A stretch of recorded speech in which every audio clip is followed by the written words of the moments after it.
Today we will learn about the Aztec Empire. The Aztec was a powerful society that dominated the central area of Mexico for almost 100 years, from 1420 to 1521. The Aztecs weren't a single unified people. They were a bunch of different tribes from Mesoamerica, each with a unique culture and background, but they had one thing in common: the Nahuatl language. Religion played an important part in the Aztecs' lives. The Aztecs had many beliefs, and some of the most popular ones were that the earth was flat and their belief in 13 heavens and 9 hells. The Aztec respected their gods very much, worshipping over 1,000 different ones. They put their greatest efforts into making strong, beautiful temples to please them.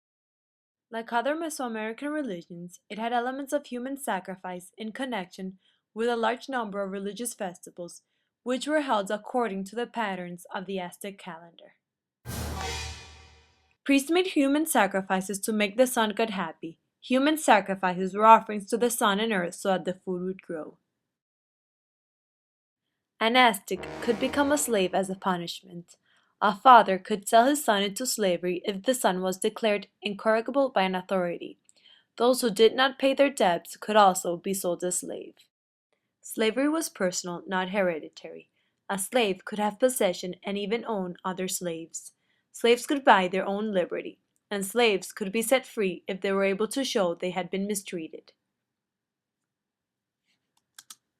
Aztec society was quite simple in its organization and was composed of peasants, warriors, and priest rulers.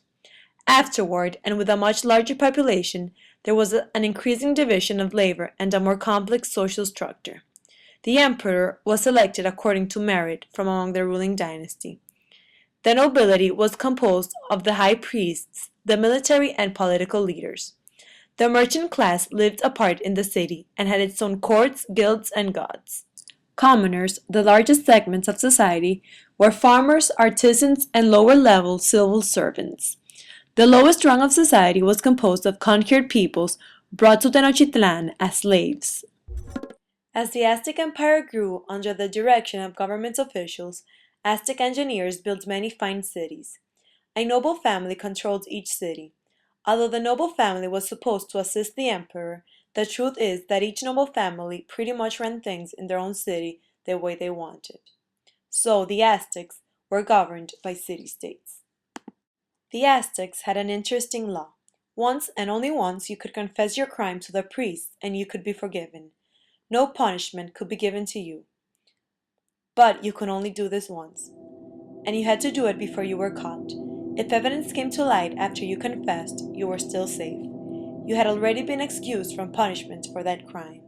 However, if you committed any other crime, you could be punished to the full extent of the law. One day, around 1500 CE, Spanish soldiers arrived in the Valley of Mexico. They were amazed at what they saw. The Spanish brought guns, horses, huge fighting dogs, and disease. The Aztecs had never been exposed to childhood diseases like measles. Many became ill once the Spanish arrived. Many died. As well, the Spanish had help from the other tribes in the area. These tribes saw a chance to get even, and perhaps even to rid themselves of the feared and hated Aztecs. By the mid-1500s, the Aztec Empire had collapsed, and the Spanish took over.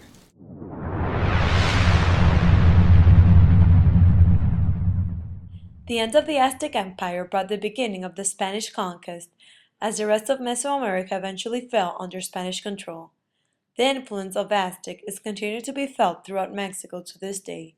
Mexico City is built on the ruins of Tenochtitlan, and there you'll see plenty of reminder of the Aztec civilization.